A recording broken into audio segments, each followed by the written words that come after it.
ITIL, IT Service Continuity Management. Well, as you know, Service Continuity is one of the 5 books of the ITI Library version 3. Now, even though the previous 2 movies covered primarily service design topics, capacity management, availability management, these also have some overlap with service continuity, or as some call it, disaster recovery. And it makes sense because if capacity is not there, and if systems aren't reliable, available, and resilient, then IT services can't consistently continue. Now, going back to the firefighter analogy, service continuity slash disaster recovery should really be about 90% planning and prevention, and hopefully 10% or much less actual event response. By the way, we're very close to the finish line, so you might be tempted to kind of rush through these final 2 nugget movies, but please don't do it. If you think about service continuity management, disaster recovery, and security management, that makes up a huge chunk of a corporate security policy. So you really don't want to rush through these last 2 movies. It's all extremely viable and important information and critical to your success as an ITIL professional. So without further ado, let's take a look at IT Service Continuity Management. In this nugget, we're going to get an overview, first of all, of IT Service Continuity Management. Then, we'll look at different types or categories of disasters. We'll take a look at the 4-phase process of ITSCM. And then finally, some costs and potential pitfalls of security continuity management. Well, as I've already mentioned, continuity management is also referred to as disaster recovery. And actually, this refers more to the ongoing planning process, planning and training to effectively respond to major disruptions in your business and IT infrastructure. This involves working towards an IT service continuity plan, defining the steps necessary to recover one or more IT services. This plan is also going to focus on the things that will trigger an official response or an escalated disaster. It'll also look at the people that are involved and the communication process as well. It should be part of, and as we're going to look at this later on, it's going to be part of a business continuity plan. So you can look at this as circles that are overlapping, okay? It consists of business continuity planning and overall continuity planning. Remember, a disaster, this goes well beyond just an incident or a problem. We're talking about something that can actually stop the operation of our business or organization. So in a nutshell, IT service continuity management is an overall process that's responsible for controlling and managing all of the risks and vulnerabilities that could seriously impact IT services in general. At the very least, we want to make sure that your IT service provider is going to provide at least the minimum level, of agreed service levels, the lowest common denominator. Anything less than that really falls into the category of a disaster. Like I mentioned, like a firefighter, the emphasis is going to be on disaster prevention and avoidance of the disaster instead of what we're going to do to handle all the many disasters that we're going to be dealing with. So we're going to support the overall business continuity management, which is a higher level process that's going to involve people way up in the organizational flow chart or the org chart, however you want to look at it. It deals also to a lesser degree with actual restoration and recovery of IT services. So the bottom line is, if a disaster occurs, we want to do 3 things. 1, we want to make sure that we can manage the recovery of our services and our systems. 2, we want to make sure that we lose less service availability time and provide better continuity to the users in case of a disaster. And 3, minimize any interruptions to the business activities. No one likes to think about the different ways you can, collapse your business and run into catastrophic problems, but you do need to sit down sometimes and do inventory on the different types and categories of disasters that are out there. Part of the process of risk assessment is kind of looking at where your company is, its location, weather patterns, history, and find out the types of disasters that can occur to your business, to your organization. So we want to understand the different categories here, different types of disasters. Of course, fire is a big one. Flood, and not just flooding from, let's say, storms or a hurricane, but also water damage that can be done with, broken pipes, water heater problems, things like that. Lightning is another disaster. This can cause physical damage and, of course, electrical problems as well to all of your systems. Tornado is a disaster, but also just simply high winds as well. Along with winds, people don't usually realize that dust storms, not just the wind that comes with dust storms, but the dust itself can also wreak havoc on systems. So you might want to put along with wind, dust storms. Burglary, obviously theft of equipment, theft of software, theft of intellectual property, corporate secrets, all these things would be a disaster. Vandalism, overall violent acts, maybe murder in the workplace that happens, suicide in the workplace. These types of things can cause lots of problems for morale. They can cause bringing in levels of law enforcement that we really don't want to see in our organization. Obviously, as of the late 90s and 2001, we've got problems with terrorism, and being able to analyze whether your company is vulnerable to terrorist acts is something you need to evaluate very early on in the planning process. Sabotage from competitors or from vandals, sabotage to systems. This can be come in the form of security attacks. We'll talk about those down here. But security attacks and sabotage, power outages due not only to lightning, but due to brownouts or blackouts in your area, problems on the grid. Brownouts aren't total outages, but these are temporary outages of power. Power surges can occur as well. Basic hardware failure, failed power supplies, for example, total system failure to servers and server farms. Security attacks like denial of service attacks on your system and access attacks. Again, we have to deal with internal attacks and external attacks, as well as structured attacks or unstructured attacks. And these are going to be in the form of denial of service attacks and, of course, access attacks, individuals trying to get root level or administrative access to our systems and hardware. These are all types and categories of disasters.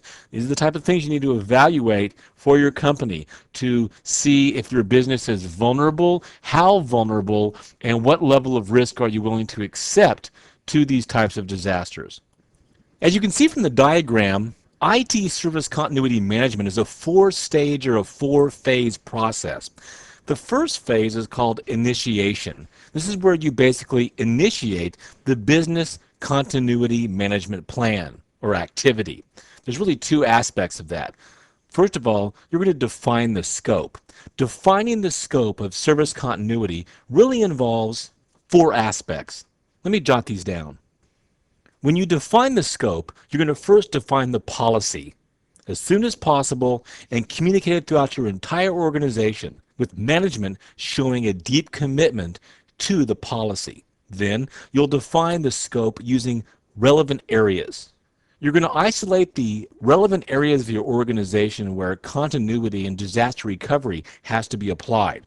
You may also integrate standards like ISO 9000 and BS 7799. These are open standards for general policy principles with approaches and methods for risk assessment and business impact analysis.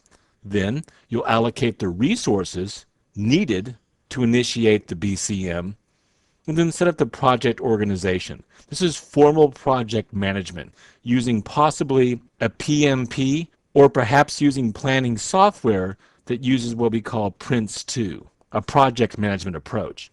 Once you define the scope, you're ready to initiate the BCM process and move to the second step, which is requirements and strategy. The second phase is looking at the requirements and the strategy that you're going to take for your business impact analysis, your risk assessment, and your overall strategy for IT service continuity. You'll identify all the reasons that your organization is including IT service continuity management into the policy, and identify the potential impact of all the possible disruptions of services. If your company cannot survive without IT services, then you'll be looking mostly at prevention. If you can survive for a period of time without IT services, then you're going to look primarily at restoring services as your highest priority. Most companies will have to strike a balance between restoration and prevention, and that's where the business impact analysis comes in, isolating the impact of each of the threats and vulnerabilities and disasters that can occur at your company or organization. This means assessing the impact on your services and your overall IT infrastructure. In addition, you're going to perform risk assessment.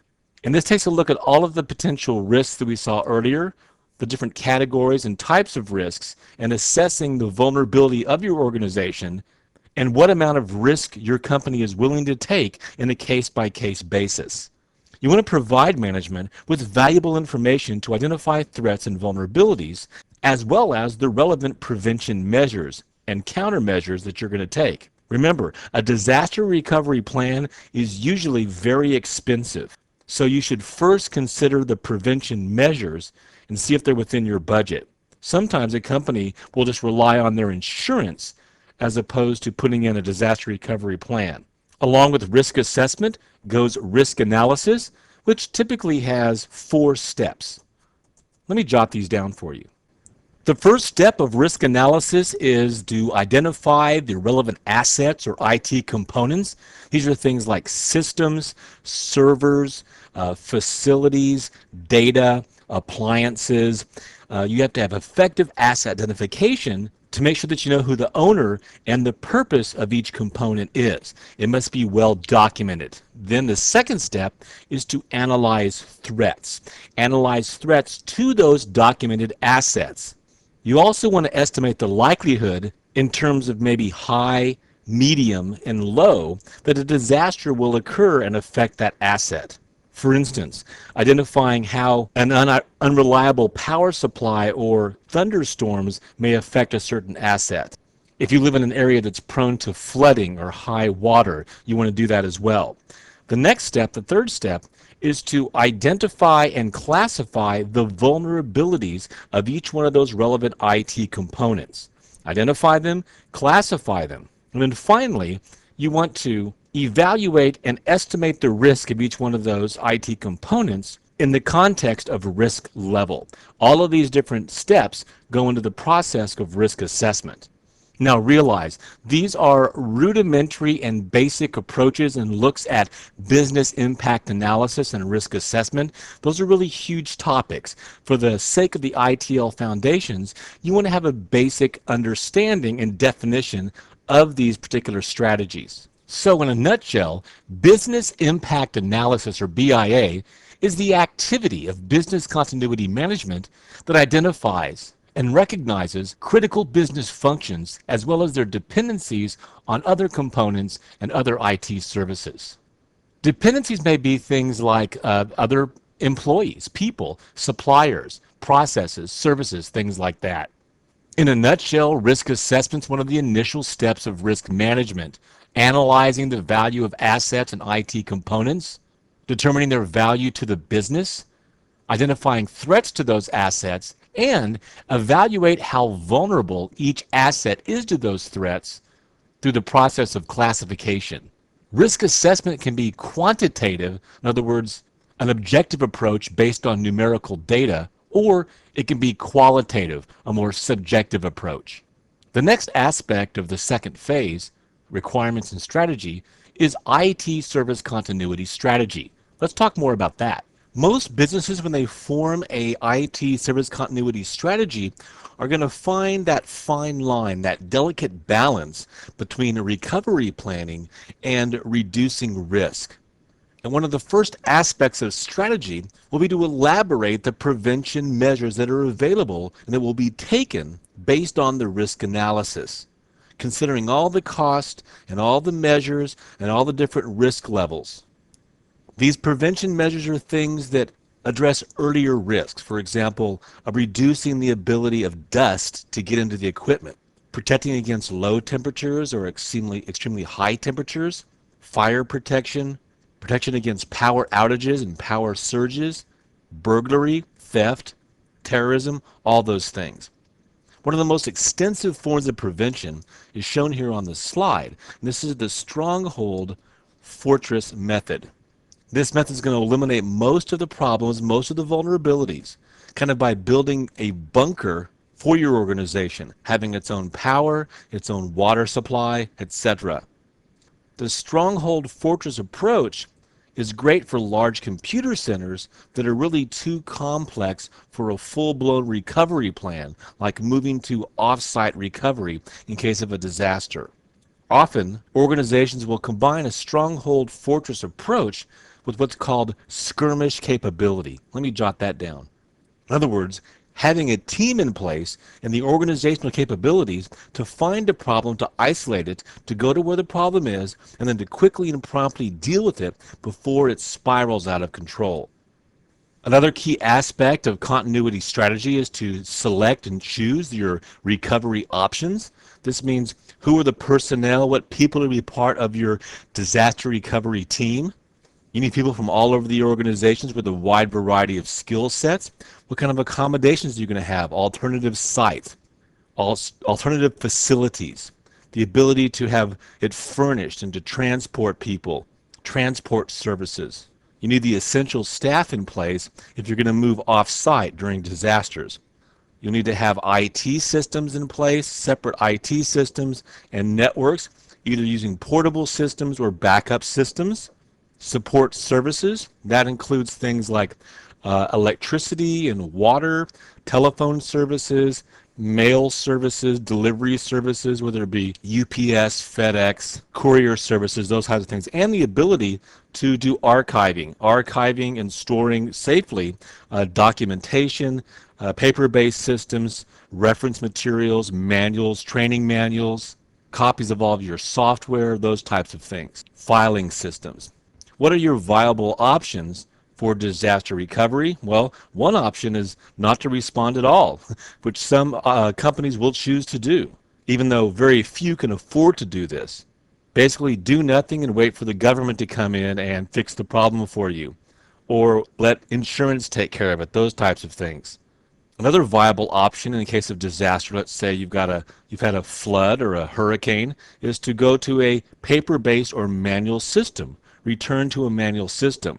Some companies, for example, like State Farm, who I've worked for extensively through IBM, have really aggressively gone to a paperless environment. They still do some paperwork, of course, but they've really tried to move away from that.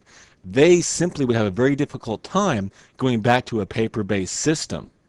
So for a lot of companies, paper-based systems that had been used in the past just simply won't be available. But this is a fairly viable short-term option for some companies.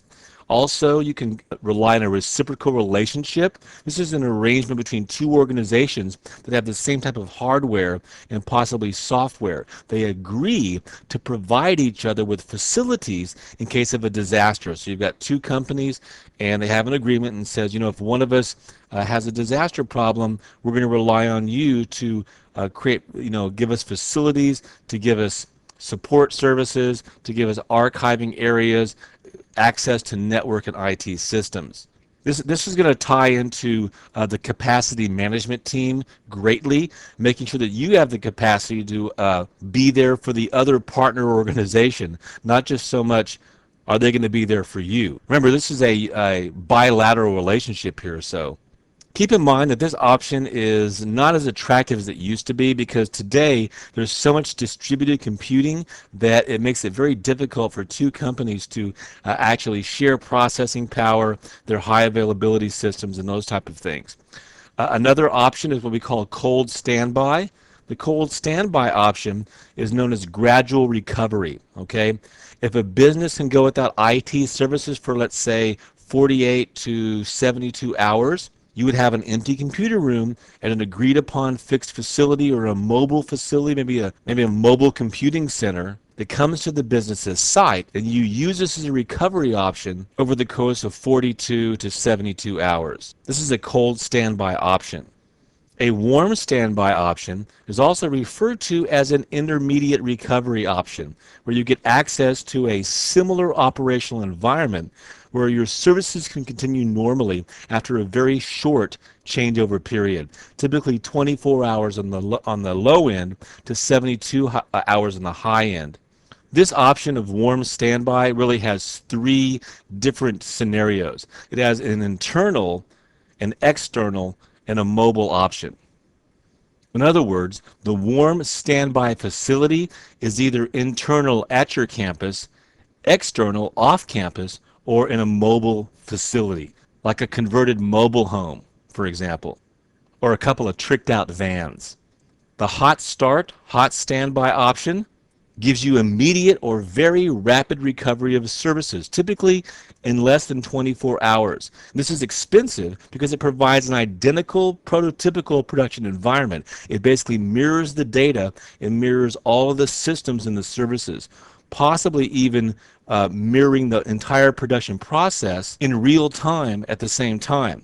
And this would be a close cooperative venture with availability management, the hot start, hot standby option. Typically, most contingencies are going to use this final option here, which is a hybrid approach. Based on your budget, based on your resources, it'll be some combination, depending upon the department, depending upon the mission criticality of the service or the infrastructure, some combination of cold standby and hot standby or hot start, combination of warm and hot, or maybe a few areas have a reciprocal relationship. Maybe one area can fall back on a paper-based system or a manual system, like HR, for example, could fall back on a paper-based system if they needed to for a week.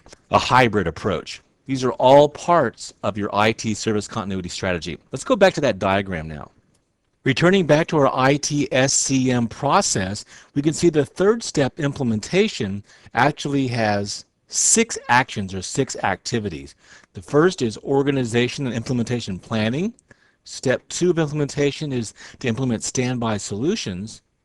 The third is to develop your recovery plans. Fourth is to implement risk reduction measures. 5, develop the procedures. And 6, do the initial testing of the implementation. Obviously, the first activity is a very crucial step in continuity management. Hopefully for your organization, planning, testing, and practicing is all you'll ever really have to do. You won't ever have to do a disaster recovery process because you'll be spared any disaster. That's what we're all hoping for. But some businesses and organizations will experience disasters, so all of this has to be put in place. There's really 3 tiers of recovery that are going to be looked at. First of all, you have to recover the executive tier, the executive level. That's the overall authority and control for all of the efforts. You've got a coordination tier, which is kind of the overall organizational deployment. Then a recovery tier. The recovery tier actually involves the individuals and the teams that are responsible for implementing the recovery plans that you develop here in this third phase. Organization and planning involves coordination planning, key support function planning, and recovery team planning. You'll also have several formal plans like the emergency response plan, a salvage plan, vital records plan, maybe crisis management and public relations. All these things have to take into consideration. Then you'll implement your standby solutions.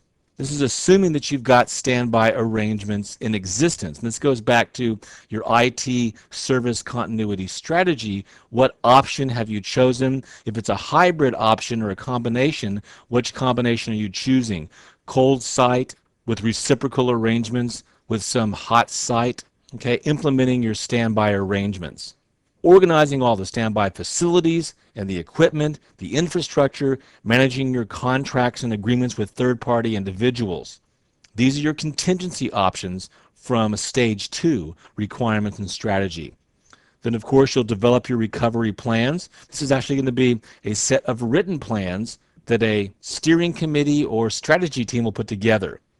One of the main aspects of this recovery plan is proving to the executives or the management that you can effectively execute all the deliverables of continuity management. So this may take a little bit of campaigning, but you've got to prove that your plan is going to work in case of a disaster. Probably you maybe using case studies from past events, case studies from Katrina or information from FEMA, for example. And then, of course, the fourth option here is to implement your risk reduction measures. Again, this is going to be a balance. Remember, most organizations are going to be a balance between risk reduction measures and actual disaster recovery. Typical measures here would be things like providing power supply, fault-tolerant systems, failover systems, off-site archiving and storage, duplicating data storage, duplicating applications, having spare equipment, spare modules, spare power supplies, those types of things. Then you'll develop the procedures in the fifth action here.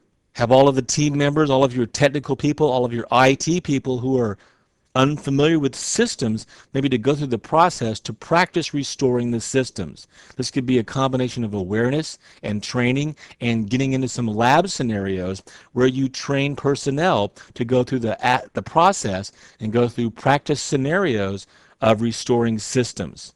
You should have detailed procedures in place and available as necessary. And then finally here, the last aspect of implementation is the initial testing. This is the critical part of your overall IT service continuity management strategy. It's the really only way that you know that the strategy that you've selected, that your scope, that your BIA, that your risk assessment activities have been adequate and accurate, that your IT service continuity strategy options are correct, and that all phases of implementation have been properly put in place. You've got to do a logistical business recovery test and make sure that all of the procedures in place are actually going to work in the real world.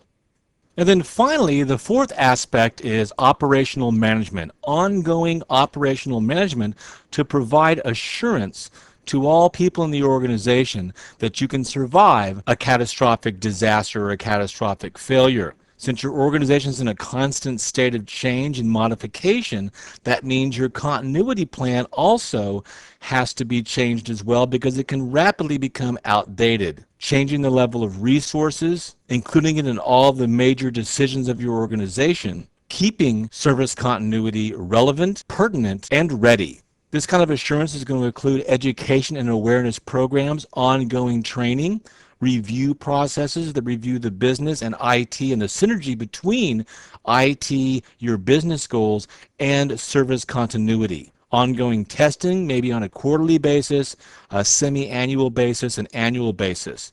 Tightly coupling service continuity with change control and change management. IT service continuity management should be a required and necessary aspect of your change management so that all of the changes will be reflected in planning and provisioning and in the change management database. Then, of course, this is all wrapped up in assurance, providing the assurance and the near guarantee that the quality of IT service continuity management and your deliverables strategy is going to be acceptable and provide a sense of well-being and confidence for senior management. Well, this discussion certainly wouldn't be complete without a little analysis of the costs of putting together this service continuity / disaster recovery solution and its potential problems. And as you can already tell, the costs of this solution are going to be great. This is one of those things in an organization. It's money that you spend that you may never actually recoup. It's money that you spend for peace of mind. You may not see a direct return on your investment, and you may not realize that return until a real disaster strikes. So the time it takes to put this in place, the financial resources it takes are extensive depending upon your recovery options. Again, time and expenses for planning, for initiating, for developing, for testing, and implementing, all these things are extensive. You've also got to look at your risk management personnel. You have to train individuals or bring in third-party consultants or experts to help you put this into place. As I mentioned, if you're going to be dealing with a reciprocal arrangement, you'll have to have teams of people on both sides of this bilateral solution risk management team, software, and hardware in place. Also, there's the cost of your recovery arrangements, whether they're cold site, which is basically equipment just sitting there without operating systems loaded or applications loaded, basically servers and network infrastructure, maybe a warm site or a hot site. The hotter it gets, the more expensive and time consuming it's going to be. Keep that in mind. Those are the costs, which are great, and there's also some potential issues. For example, do you have the resources available now and commitment from management and team leaders to put this recovery option in place? How does this fit into your budgeting strategy? Many times as you're creating your budgets, you think a lot about the existing equipment needs, maybe future growth needs, but sometimes we don't consider service continuity and disaster recovery as part of our budget. And this can be a huge aspect of our budget. And as I mentioned, many times we don't see the return on investment unless disaster strikes. That's why many organizations will just simply rely on insurance, willing to take that risk rather than spend the money. There's also problems in assessing the recovery sites themselves. Many times you don't actually get to fully test the recovery site before a disaster strikes, so there is some element of the unknown there. Do you have the ability to 100% assess your hot site or your warm site or your cold site? Or is a lot of this just going to be left to past experience and case studies when a real disaster strikes? There's also the problem that management is not committed to disaster recovery. As we said, some management just want to roll the dice and they're more willing to take risk.